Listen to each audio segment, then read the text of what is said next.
Oh my God, do I look like a geek?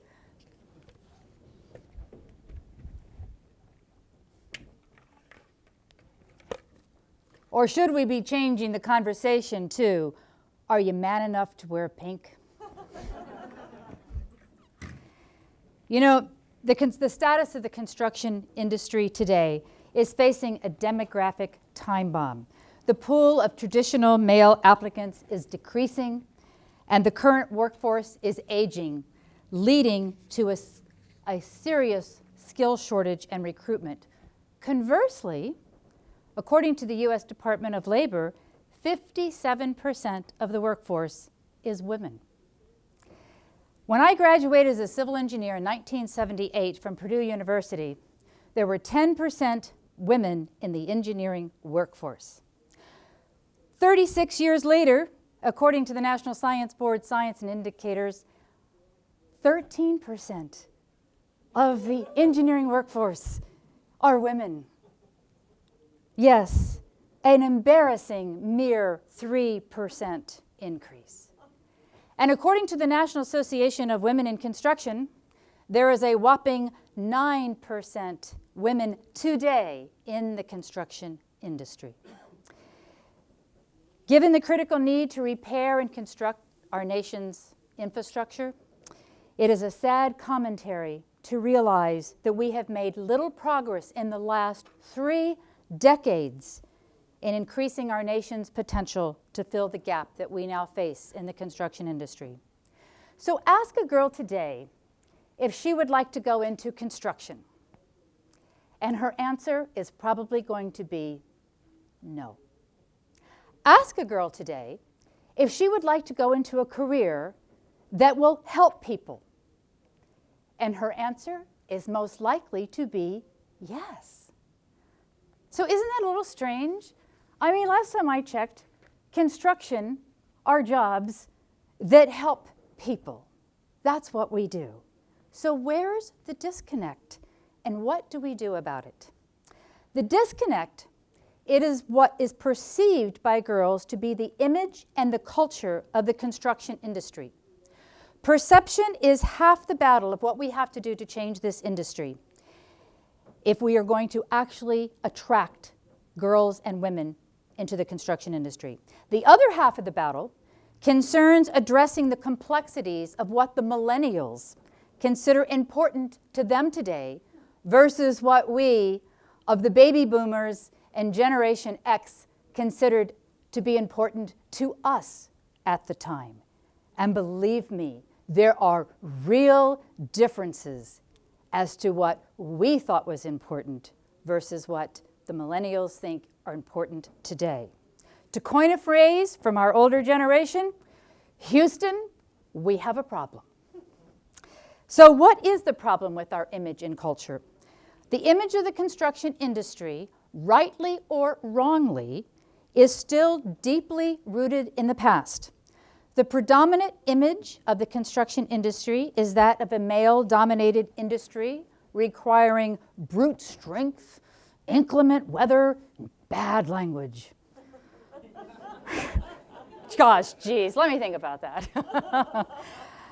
And research shows that this poor image, coupled with a lack of role models, poor career advice from high school, middle school guidance counselors, gender-based recruitment literature, and peer pressure is having the most negative impacts of girls choosing construction as a career path.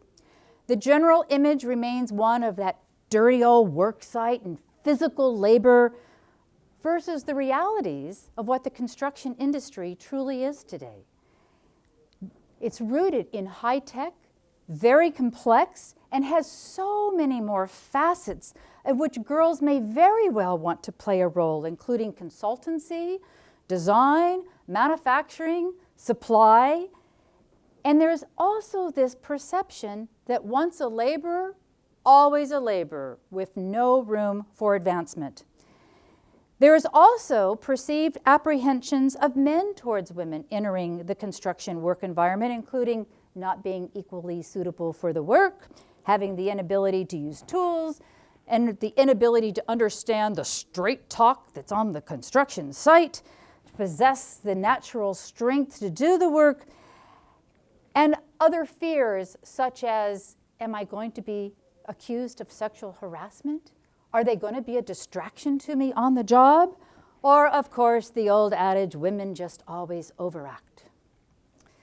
The culture of the construction industry, rightly or wrongly, is that it demands long work hours, travel, frequently changing job site locations, and the work-life balance issues associated with this culture, all which can be real barriers to women choosing a career in the construction industry. But you know, women have demonstrated that they can have the strength to do this, but women don't psychologically feel that they fit into construction.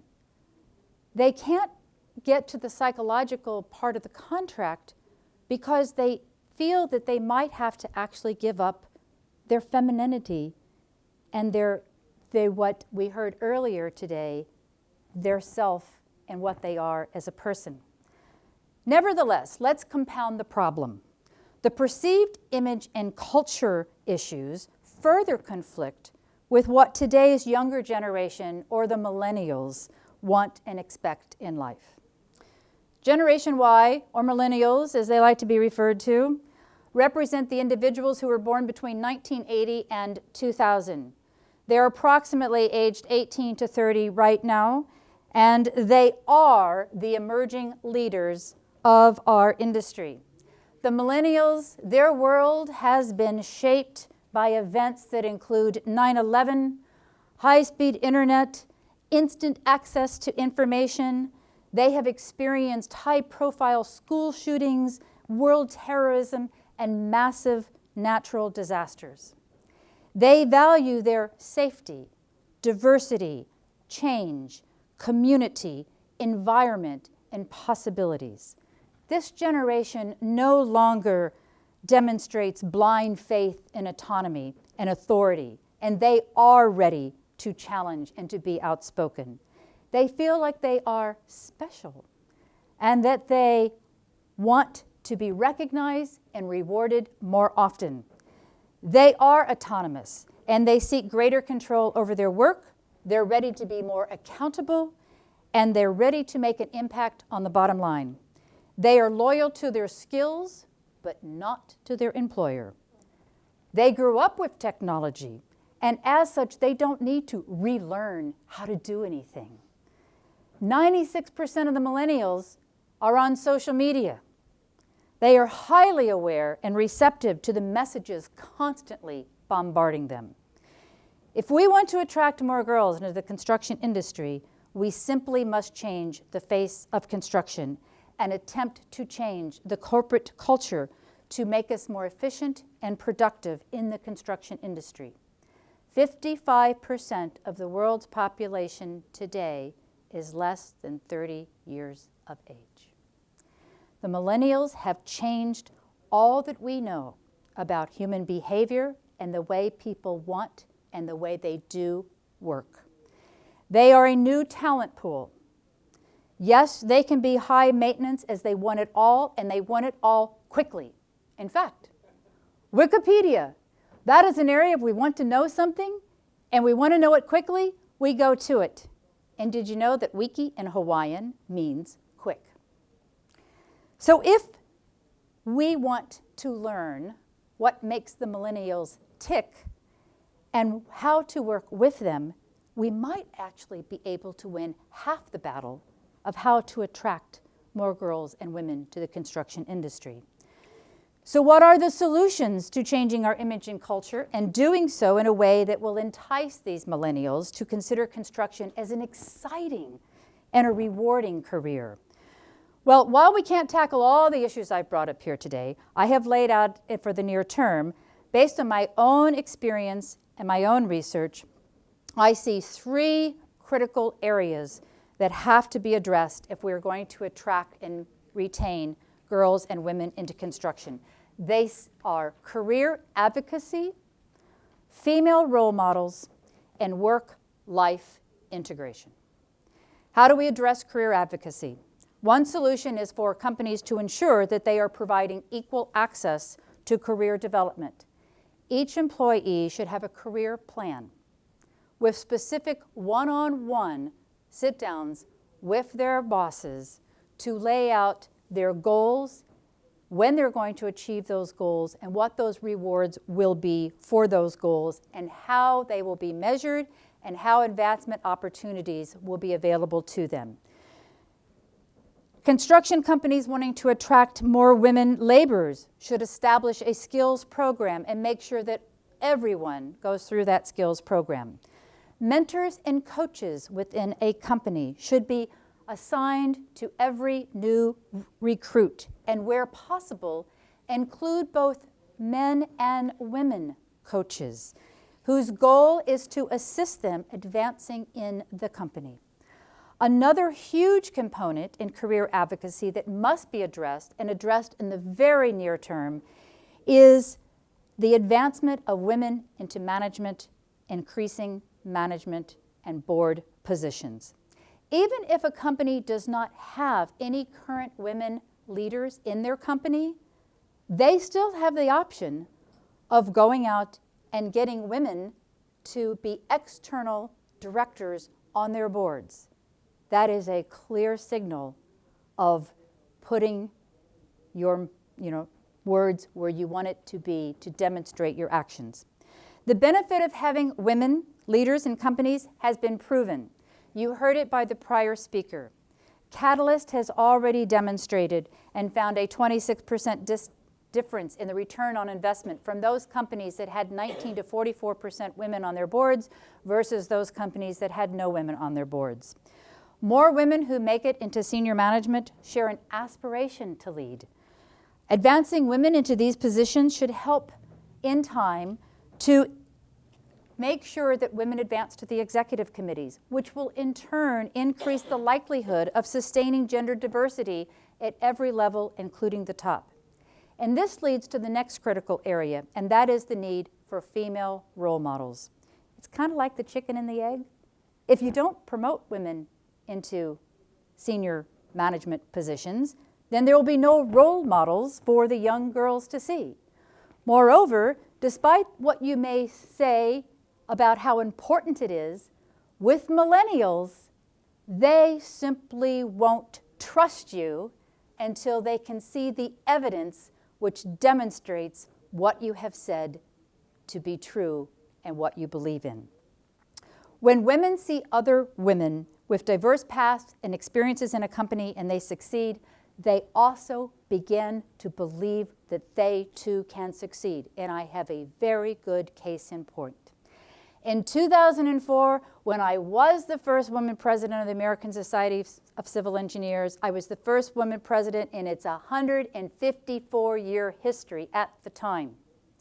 Since that time, we now have had 3 women presidents of ASCE, and I am proud to say for the first time this year, the only 2 candidates running for president of the American Society of Civil Engineers are 2 women.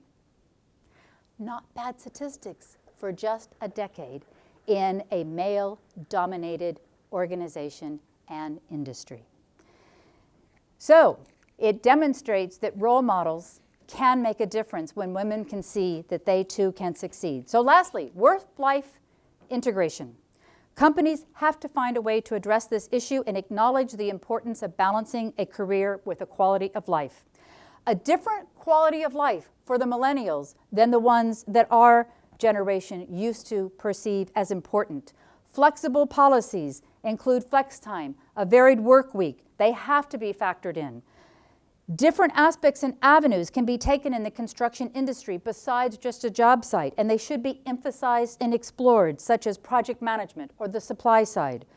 But even if everyone here today recognizes the importance of these 3 critical elements and the importance of using those to attract and retain women in the construction industry, it'll be little to naught if companies' senior management does not give that message from the very top and the functional leaders across the company follow through. Getting people to think and act differently will be one of the biggest challenges that we face in the mindset that diversity will bring to the engineering and construction industries. It will require more than just talking a good line. It will require redefining informal and formal mechanisms that can encourage compliance with metrics to track performance and reinforce accountability. It will also require company mentorship programs and leaders all the way up and down through the organization to model that change and walk the talk. Construction industry organizations such as AGC also are going to have to take an active role in highlighting the need to address these critical factors and embrace and reward the individuals and the companies that take the initiative to do so. Our professional organizations should be working with our universities, our trade schools, and our unions to further identify the dire straits that our industry could face if we do not take steps, and we don't take those steps now.